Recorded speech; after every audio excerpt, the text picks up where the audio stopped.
मेरे प्यारे भाइयों बहनों, आप 100 बार क्या 1000 बार भी बाइबल पढ़ लो, और अगर हमारा जीवन वचन के अनुसार नहीं है तो हमारा पढ़ना सब बेकार।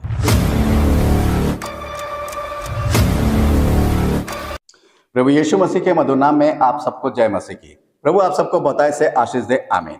हम सीख रहे हैं प्रकाशित वाक्य की पुस्तक के बारे में। प्रकाशित वाक्य के इस श्रृंखला में आप सबका स्वागत है। पिछले संदेश में हमने सीखा था समझ की आत्मा के बारे में, कि समझ की आत्मा क्या है, समझ की आत्मा का स्थान कहां पर है, समझ की आत्मा कैसे प्राप्त की जा सकती है, और समझ के आत्मा के द्वारा कैसे परमेश्वर के वचन को समझा और सीखा जा सकता है, और किस तरीके से समझ की आत्मा के द्वारा जो है इस संसार में अपने जीवन को जिया जा सकता है।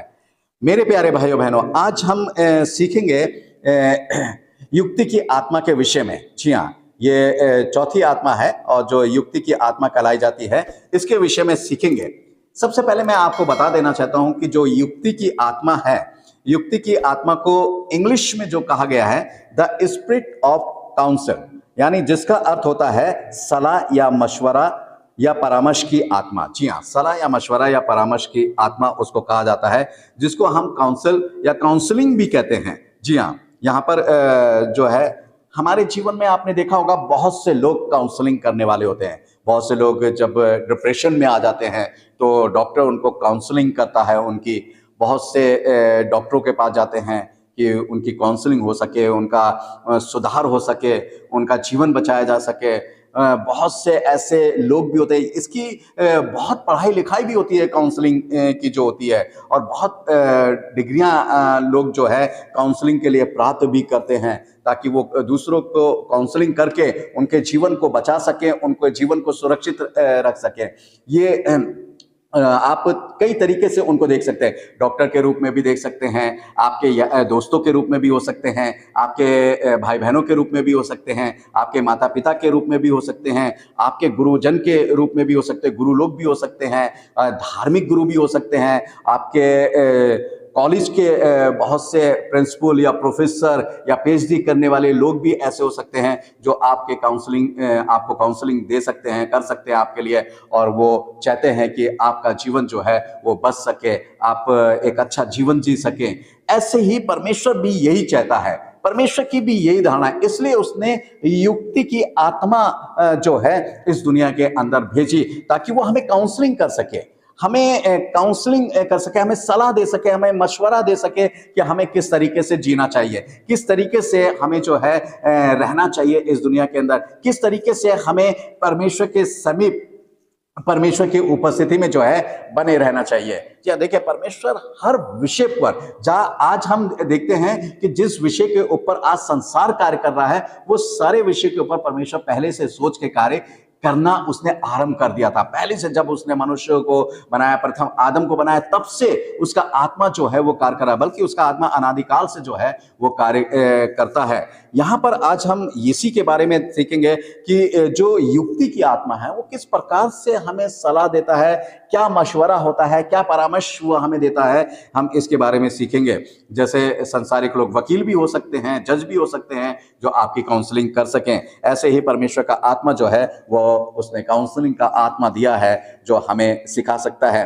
परमेश्वर के आत्मा जो है, जो युक्ति की आत्मा है, उसके बारे में थोड़ी सी 2-4 बातें हम लोग सीखेंगे। पहली बात क्या है, मसीह की बातों और उसकी शर्तों की सलाह देता है, आज्ञाकारिता के बारे में सलाह देता है, पवित्र शास्त्र से संबंधित परामर्शों में से कोई सलाह देता है, या हमारा मार्गदर्शन देता है, हमें मार्गदर्शन का हमें परामर्श देता है, सलाह देता है कि हमें किस मार्ग पर चलना चाहिए, किस मार्ग पर हमें जाना है, और कैसा हमें मार्ग का चुनाव करना है। इन सारी बातों की वो सलाह देता है। मैं फिर अय्यूब में आऊंगा। देखिए, अय्यूब की पुस्तक एक ऐसी पुस्तक है, उसके अंदर बहुत सी बातें आज के जीवन को लेकर लिखी गई हैं। आज जो थियोलॉजी है, प्रोफेसी जो पढ़ाई जा रही है, और पीएचडी जो लोग कर रहे हैं, किन्हीं किन्हीं विषयों पर कर रहे हैं, उन विषयों को अगर हम देखें, अय्यूब की पुस्तक में बहुत सी ऐसी चीजें हमें मिल जाती हैं जहां परमेश्वर ने ये सारी चीजें पहले से निर्धारित कर रखी थी। जी हाँ, मेरे साथ आप निकाल सकते हैं अय्यूब 42 अध्याय और उसका 2 पद। यहां पर लिखा है, अय्यूब क्या कहता है, मैं जानता हूं कि तू सब कुछ कर सकता है, ध्यान दीजिएगा, और तेरी युक्तियों में से कोई रुक नहीं सकती है। देखिए परमेश्वर का वचन क्या कहता है, ध्यान दीजिएगा। अय्यूब सबसे पहले कहता है कि मैं जानता हूं कि तू सब कुछ कर सकता है। जैसा हम लोग कहते हैं ना कि परमेश्वर असंभव को संभव करने वाला परमेश्वर है। ये बात बिल्कुल फैक्ट है। परमेश्वर ऐसे अद्भुत काम कर सकता है जो कोई नहीं कर सकता। फॉर एग्जाम्पल, मैं आपको एग्जाम्पल देना चाहूंगा। जब आप परमेश्वर के वचन को पढ़ेंगे तो वहां लिखा है कि उसने समुंदर के 2 भाग कर दिए। एक बहुत बड़ी बात है, आज तक ये ना सुनने को आया ना देखने को आया, बल्कि अगर आप आज हिस्ट्री पढ़ेंगे तो वैज्ञानिक इस बात को मानते हैं कि समुंदर के 2 भाग हुए।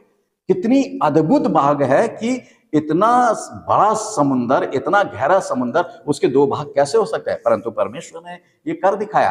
तभी वो कहता है कि परमेश्वर असंभव को संभव करने वाला परमेश्वर है। अय्यूब जो कह रहा है कि परमेश्वर सब कुछ कर सकता है, ऐसी कौन सी बात है जो परमेश्वर से नहीं हो सकती है। इसलिए आप क्यों चिंता करते हैं, क्यों परेशान होते हैं कि परमेश्वर, जो हमारा परमेश्वर, जो जीवित परमेश्वर, जो सच्चा परमेश्वर है, जो सब कुछ कर सकता है, हमें उस पर विश्वास और भरोसा रखना चाहिए। यहाँ मैंने पढ़ा ना कि वो सब कुछ कर सकता है, और लिखा है क्योंकि तेरी युक्तियों में से कोई रुक नहीं सकती। और तेरी युक्तियों में से यानी तेरी जो तू सलाह देता है, जो परामर्श देता है, जो बातें बताता है, उसमें से कोई नहीं रुक सकती। जो परमेश्वर ने युक्ति करी है, जो सलाह कर ली है, जो परामर्श कर लिया है प्रभु यीशु मसीह के साथ मिलकर, अपनी आत्मा के साथ मिलकर, वो पूरी होनी है। उसको कोई रोक नहीं सकता है। वो चाहे हमारे जीवन के लिए हो, चाहे हमारे समाज के लिए हो, चाहे हमारे देश के लिए हो, चाहे इस संसार के किसी भी देश के लिए हो, या इस संसार के किसी भी भाग के लिए हो, वो पूरा होकर ही रहता है। परमेश्वर कहता है, लिखा है ना आखिर में लिखा है, अर्थात तू अपने कोई विचार या सलाह परामर्श को रोक नहीं सकता है। वो परमेश्वर पूरा करता है। जैसे प्रकाशित वाक्य 5 और उसके 6 पद में लिखा हुआ है, आप निकाल सकते हैं प्रकाशित वाक्य 5 का 6। तब मैंने उस सिंहासन और चारों प्राणियों और उन प्राचीनों के बीच में मानो वध किया हुआ मेमना देखा। उसके 7 सींग और 7 आंखें थी। ये परमेश्वर की 7 आत्माएं हैं जो सारी पृथ्वी पर भेजी गई हैं। जी हाँ, ये परमेश्वर की 7 आत्माएं हैं जो पृथ्वी पर भेजी गई हैं कार्य करने के लिए। अब इस पद को हमने पिछले संदेशों में बताया था कि परमेश्वर की 7 आत्माएं जो हैं पृथ्वी पर घूमती रहती हैं। परमेश्वर की 7 आत्माएं, और जिस व्यक्ति को परमेश्वर जिस गुण से या जिस आत्मा से भरना चाहता है, उससे परिपूर्ण कर कर वो उनको क्या करता है, उनसे अपने कार्य को कराता है। जैसे पिछले संदेश में हमने देखा समझ की आत्मा के द्वारा कैसे परमेश्वर समझ की आत्मा से परिपूर्ण करके अपने कार्य को सिद्ध कराता है, और ऐसे ही परमेश्वर जो है हमसे ये सारे काम जो है वो प्रकट कराता है इन 7 आत्माओं के द्वारा। प्रेरितों के काम 8 अध्याय उसका 26 से 28 पद तक देखेंगे कि परमेश्वर जो है किस युक्ति की आत्मा के विषय में बात कर रहा है, और कैसे वो अपनी समझ की, बुद्धि की, ज्ञान की, इनकी आत्माओं से जो है परिपूर्ण करके कार्य करता है। प्रेरितों के काम 8 अध्याय उसका 26 से 28 पद तक यहां लिखा है, प्रभु ने अपना एक सरदूत भेजकर फिलिप्पुस को दक्षिण के मार्ग पर जो यरूशलेम से गाजा में जाता था। देखिए फिलिप्पुस को क्या करा, यहाँ थोड़ा सा मैं डिटेल बता देना चाहता हूं, आप इसमें 26 से 28 तक पढ़ लीजिएगा कि फिलिप्पुस को उसने भेजा है, और उसको क्या कहा कि उसको सारी समझ दे रहा है और सब कुछ बता रहा है कि कैसे जो है उस मार्ग पर जाना। कि एक जो कूश देश का एक व्यक्ति है, और वो जो है खजांची है, और वो यरूशलेम से आराधना करके लौट रहा है, तो उसके पास जा और उससे बातचीत कर। जब आप इन पदों को पढ़ेंगे तो इसमें ये सारी चीजें हैं, वो लौट रहा है, और वो यशायाह की जो भविष्यवक्ता है उसकी किताब को पढ़ता हुआ जो है वो लौट रहा है। आप प्रेरितों के काम 29 का 31 पद तक पढ़ेंगे। प्रेरितों के काम 8 अध्याय 29 से 31 पद तक पढ़ेंगे। 29 पद में लिखा है, तब आत्मा ने फिलिप्पुस से कहा, निकट जाकर इसके रथ के साथ हो ले। देखिए अब आत्मा यहां क्या कर रहा, फिलिप्पुस को परामर्श दे रहा है, सलाह दे रहा है। क्या सलाह दी उसने, कि तू इसके रथ के साथ हो ले।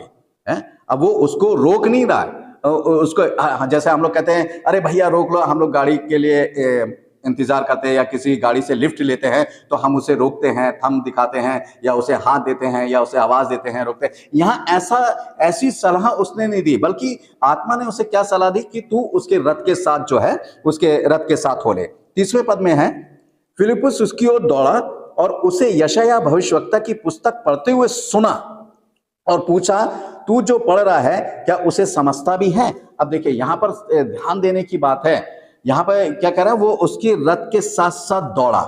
अब इसका मतलब क्या है कि वो जो कूश देश का खजांची था और जो खोजा कहलाता था, वो यशायाह की किताब को मन में नहीं पढ़ रहा था, बल्कि जोर जोर से पढ़ रहा था। अब बड़ी अद्भुत बात है, जोर जोर से क्यों पढ़ रहा था? ताकि लोग चलते हुए सुने कि वो क्या पढ़ रहा है। परमेश्वर के वचन को पढ़ रहा है, परमेश्वर की आवाज को पढ़ रहा है, उस पुकार को जो सबके लिए है वो पढ़ रहा है। और यहां पर जो है वो पढ़ रहा है, फिलिप्पुस उससे पूछता है, तू जो पढ़ रहा है वो समझता भी है? अब ध्यान दीजिएगा, उसने बहुत ही अद्भुत तरीके से उत्तर दिया। आज हम लोग आपको पूछे, आप बाइबल को जो पढ़ रहे हैं वो समझता है? हाँ, हमें तो समझ में आती है साहब। ऐसे ऐसे लोग हैं, मैं पिछले संदेशों में कह चुका, लोग कहते हैं कि अरे साहब हमने 5 बार बाइबल पढ़ ली, हमने 10 बार पढ़ ली, हमने 15 बार पढ़ ली, हमने 20 बार पढ़ ली। मेरे प्यारे भाइयों बहनों, आप 100 बार क्या 1000 बार भी बाइबल पढ़ लो, और अगर हमारा जीवन वचन के अनुसार नहीं है तो हमारा पढ़ना सब बेकार है। इसका मतलब हमने पढ़ तो ली परंतु समझ नहीं पाए। क्यों नहीं समझ पाए? क्योंकि परमेश्वर के समझ की आत्मा थी नहीं हमारे पास। क्यों नहीं थी? क्योंकि हम अपनी समझ का सारा ले रहे थे, और परमेश्वर की सलाह के जो आत्मा है उस सलाह के अनुसार हम कार्य नहीं कर रहे थे। परमेश्वर की सलाह यही रहती है कि सबसे पहले आप जो है बुद्धि की आत्मा से परिपूर्ण हो, समझ की आत्मा से परिपूर्ण हो, परमेश्वर की आत्मा से परिपूर्ण हो, स्टेप टू स्टेप। पहले परमेश्वर की आत्मा से परिपूर्ण हो, फिर वो परमेश्वर की आत्मा से बुद्धि की आत्मा मांगो, उससे परिपूर्ण हो, फिर समझ की आत्मा मांगो, उससे परिपूर्ण हो। और ये कैसे मिलती है ये मैं पिछले संदेशों में आपको बता चुका हूं। तो ये सलाह जो है, सलाह की आत्मा जो है, युक्ति की आत्मा जो है, परामर्श की आत्मा जो है, इससे जो है सलाह लेना हाँ अनिवार्य होना चाहिए। और जब दूसरी आत्मा के द्वारा या दूसरी उस आत्मा के गुण हमारे अंदर होते हैं तो युक्ति की आत्मा जो है हमारे जीवन में, यानी परमेश्वर की सलाह जो है वह हमारे जीवन में काम करती है। परमेश्वर का वचन कहता है। अब 31 पद है, यहां कहता है, क्या कहता है? उसने कहा, जब तक कोई मुझे ना समझाए तो मैं कैसे समझूंगा? और उसने फिलिप्पुस से विनती की कि वे चढ़कर उसके पास बैठे। देखिए, वो एक बहुत बड़ा खजांची था, ऐसे किसी के गाड़ी नहीं रुकवा सकते थे, ऐसे किसी के गाड़ी पे चढ़ नहीं सकते थे, हैं? और जब फिलिप्पुस ने उससे कहा कि तू जो पढ़ रहा है तू ये समझता है, उसने बिल्कुल स्पष्ट शब्दों में कहा कि नहीं, मुझे इसकी समझ में नहीं आता। क्यों नहीं समझ में आता? क्योंकि वो ये बता रहा है कि उसके पास समझ की आत्मा नहीं है, और इसलिए परमेश्वर ने सलाह दी फिलिप्पुस को कि तू उसके रथ के साथ दौड़ और उसको समझा। जब फिलिप्पुस ने परमेश्वर की सलाह पे काम करा, उस युक्ति की आत्मा के अनुसार कार्य करा, तब आप जानते हैं क्या हुआ? सब आप 8 अध्याय को आप पढ़ लीजिएगा। तब परमेश्वर का वचन कहता है कि तब उसने परमेश्वर के उस वचन को समझाया। ये यशायाह 53 चैप्टर को पढ़ रहा था। जी हाँ, यशायाह 53 अध्याय को पढ़ रहा था। और जब उसने 53 अध्याय को पढ़ाया कि वो किसके बारे में है, और जब वो उस खोजे ने ये सीख लिया कि यार ये तो यीशु मसीह के बारे में है, मेरे उद्धारकर्ता के बारे में है, उद्धार को कैसे प्राप्त किया जा सकता है, तब उसने तुरंत रथ रुकवाया। अब देखिए, अब जब उसने इस चीज को समझ लिया, समझ की आत्मा आ गई, अब क्या है, अब युक्ति की आत्मा काम कर रही है। जब परामर्श की आत्मा से वो परिपूर्ण हो गया खोजे, अब युक्ति की आत्मा यानी सलाह की आत्मा काम कर रही है। अब सलाह क्या दी? सलाह की आत्मा क्या सलाह दे रही है? रथ को रुकवा। कहां देखकर रुकवाया? देख बहुत पानी है, अब तू रथ को रुकवा। फिर सलाह ने क्या कहा? अब तू उद्धार की योजना को पूरा कर अपने जीवन में। उसने तुरंत रथ रुकवाया कि भाई रथ रोको, यहां तो बहुत पानी है, अब मुझे जो है बपतिस्मा लेने से कौन रोक सकता है, उद्धार लेने से कौन रोक सकता है? फिलिप्पुस ने कहा बिल्कुल। आइए आप फिलिप्पुस को भी देखिए, दोनों उस सलाह की आत्मा के द्वारा कार्य कर रहे हैं। उसने उसकी आत्मा की सलाह को माना, रथ रुकवाया, दोनों उतरे, जल में गए और उन्होंने बपतिस्मा लिया और उनका उद्धार हुआ। जब इस तरीके से कार्य करते हैं सलाह की आत्मा के द्वारा, उस युक्ति की आत्मा के द्वारा, तो परमेश्वर के कार्य बड़े सटीक तरीके से हमारे जीवन में पूरे होते हैं। यहाँ ध्यान दीजिएगा। अब देखिए, अब हम यहाँ, ये तो खोजे और फिलिप्पुस की बात थी, अब हम दाऊद के ऊपर आते हैं। दाऊद के बारे में बहुत, देखिए दाऊद के बारे में बहुत कुछ कहा गया, बहुत कुछ लिखा गया है और लोग जो है दाऊद बहुतों का बहुत, ये सोच लीजिए उनका हीरो भी है, सुपरमैन आप कह सकते हैं आज की भाषा में, आप उसको उनका सुपरमैन भी कह सकते हैं आप उनको, कि परमेश्वर ने उनको दाऊद के रूप में एक सुपरमैन दिया जिसने गोलियत को मारा। सही बात है? सुपरमैन ही ये था कि उसने गोलियत को मारा है। आज की भाषा में बच्चे बड़े खुश होते हैं जब वह ऐसी शब्दों का प्रयोग करते हैं, तो उनको जल्दी समझ में आता है। एनीवे, हम पढ़ेंगे भजन संहिता 33 अध्याय उसका 11वां पद। यहाँ लिखा है, यहोवा की युक्ति सर्वदा स्थिर रहेगी, उसके मन की कल्पनाएं पीढ़ी से पीढ़ी तक बनी रहेंगी। देखिए, सर्वदा का मतलब क्या होता है कि हमेशा। यहां लिखा है, परमेश्वर का वचन कहता है यहोवा की युक्ति सर्वदा, यानी हमेशा। परमेश्वर हमेशा लोगों के बीच में अपनी सलाह की आत्मा को भेजता है और उन्हें सलाह देता है। जब भी हम कुछ बुरा करने जाते हैं या बुराई करने जाते हैं तो वो सलाह देता है, और वो सलाह की आत्मा हमारे जीवन में कार्य करती है कि हमें ये काम करना चाहिए या नहीं करना चाहिए, हमें इन बुरे लोगों से मिलना चाहिए या नहीं मिलना चाहिए, हमें उस बुराई में सम्मिलित होना चाहिए या नहीं होना चाहिए। देखिए, अंदर हमारे एक युद्ध छिड़ा होता है। हमारी आत्मा से सलाह की आत्मा जो होती है बातचीत करती है, नहीं ये गलत है, नहीं ऐसा नहीं है, आप कितनी भी परेशानी में क्यों ना हो, आप ये कार्य मत करो, आप ये गंदा काम है, ये गलत काम है, ये परमेश्वर की नजरों में ठीक नहीं है। परमेश्वर, वो सलाह की आत्मा, जो युक्ति की आत्मा है, वो हमें सलाह देती रहती है और सर्वदा जो है सदियों से देती है। और लिखा है कि उसके मन की जो कल्पना है, देखिए जो कल्पनाएं परमेश्वर ने करी है, एक वचन आया है, परमेश्वर का वचन कहता है, जो कल्पनाएं मैं तुम्हारे लिए करता हूं वो तुम्हारी हानि के लिए नहीं है बल्कि लाभ के लिए। कभी कभार बहुत सी बुराई या बहुत सी परेशानी या चिंताएं या प्रॉब्लम हमारे जीवन में आ जाती है, हम कहते हैं ऐसा क्यों हुआ, क्यों आने दिया परमेश्वर ने। परंतु देखिए, हमारे क्या है, वो सलाह की आत्मा हमें ये सलाह देती है, तू परेशान क्यों हो रहा है, परेशान मत हो। देखिए, हमें क्या सलाह दे रही, परेशान ना होने के लिए सलाह दे रही। परेशान क्यों हो रहा है? क्योंकि परमेश्वर ने कि जो भी कल्पनाएं हैं, जो भी परमेश्वर की योजनाएं हैं, वो हमारी हानि के लिए नहीं है बल्कि हमारे लाभ के लिए हैं। इसलिए हमें परेशान होने की आवश्यकता नहीं है। ध्यान दीजिएगा इस बात के ऊपर, परमेश्वर का वचन जो है वो हमेशा कहता है, और ये जो है परमेश्वर का आत्मा जो है हमें सही सलाह देकर हमें परमेश्वर के निकट लाता है, परमेश्वर की उपस्थिति में लेकर आता है। अब ध्यान दीजिएगा, इफिसियों 6 अध्याय उसके 11वें पद को जब हम पढ़ेंगे तो यहाँ क्या लिखा है, परमेश्वर के सारे हथियार बांध लो कि तुम शैतान की युक्तियों के सामने खड़े रह सको। इस पद को हम दो तरीके से देख सकते हैं। पहला, उन लोगों को समझना है कि हम परमेश्वर की युक्तियों से यानी आत्मा से भर सकते हैं जो शैतान की युक्तियां हैं। देखिए, जो शैतान की युक्तियों से भरे हैं, शैतान की सलाह से भरे हैं, शैतान के सलाह मशवरा लेकर जो है कार्य करते हैं। जब हम परमेश्वर की सलाह की आत्मा से भरे होते हैं तो हम जो शैतान जो युक्तियां करता है, शैतान जो अपने लोगों को अपने चाहे वो दुष्ट आत्मा के रूप में हो, चाहे वो इंसानों के रूप में हो, चाहे वो अधिकारियों के रूप में, आगे मैं पढ़ाऊंगा कि किस किस रूप में शैतान जो है वो अपने लोगों को तैयार करता है और उन्हें सलाह देता है।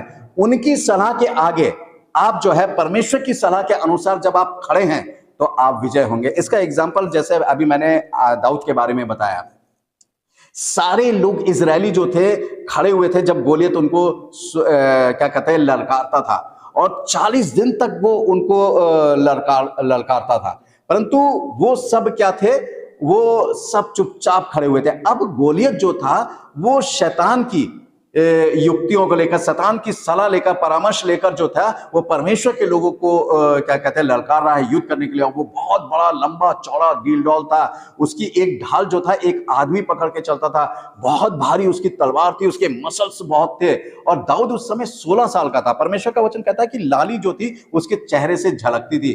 कोई उससे लड़ने के लिए तैयार नहीं हुआ क्योंकि कोई भी परमेश्वर की आत्मा से परिपूर्ण नहीं था वहां पर, मगर दाऊद परमेश्वर की आत्मा से परिपूर्ण था। परमेश्वर की उस सलाह की आत्मा ने उसे सलाह दी कि तू जाकर लड़, तू लड़ जाकर। और किस चीज से लड़, कोई तलवार मत ले जाना, कुछ मत ले जाना, सिर्फ गोफन में उसने 5 पत्थर अपनी अंटी में रखे, एक पत्थर निकाल के उसने गोफन में रखा और वही घुमाकर जो गोलियत के मारा। देखिए परमेश्वर की सलाह के अनुसार तो वो गया, अगर परमेश्वर की आत्मा ने उसे सलाह नहीं दी गई होती तो वो भी डर के मारे ऐसे ही खड़ा होता, मगर वो परमेश्वर की आत्मा की उसने जो सलाह उसे दी थी, उसने उस सलाह को माना और बिना डरे गया कि अरे परमेश्वर की आत्मा ने मुझे सलाह दी है और ये जो शैतान की आत्मा से सलाह लेकर यहां मेरे सामने खड़ा है, ये टिक नहीं पाएगा। और सही बात है, वो टिक नहीं पाया। और यहाँ ऐसे ही परमेश्वर का वचन इस बात को कहता है। यहाँ पर जो है दूसरा, यहाँ पर है, जब आप इसको पढ़ोगे, इंग्लिश शब्द में विल्स आया है जिसका अर्थ होता है छल कपट, यानी छल कपट। अब यहाँ पर हम सलाह की आत्मा भी कह सकते हैं और यहाँ पर जो होता है, यानी जो सलाह दी जा रही है वो छल कपट वाली सलाह दी जा रही है, यानी छल कपट वाली सलाह जो है वो दी जा रही है। मगर परमेश्वर का आत्मा छल कपट की सलाह नहीं देता। गोलियत जो खड़ा हुआ छल कपट की आत्मा से खड़ा हुआ। आज बहुत से लोग जो कार्य कर रहे हैं वो छल कपट की आत्मा के द्वारा कार्य कर रहे हैं। इसलिए पौलुस क्या कहता है, दूसरा कुरिन्थियों 2 अध्याय उसका 11वां पद में, दूसरा कुरिन्थियों 2 अध्याय उसका 11वां पद में, कि शैतान का हम पर दांव ना चले क्योंकि हम उसकी युक्तियों से अनजान नहीं।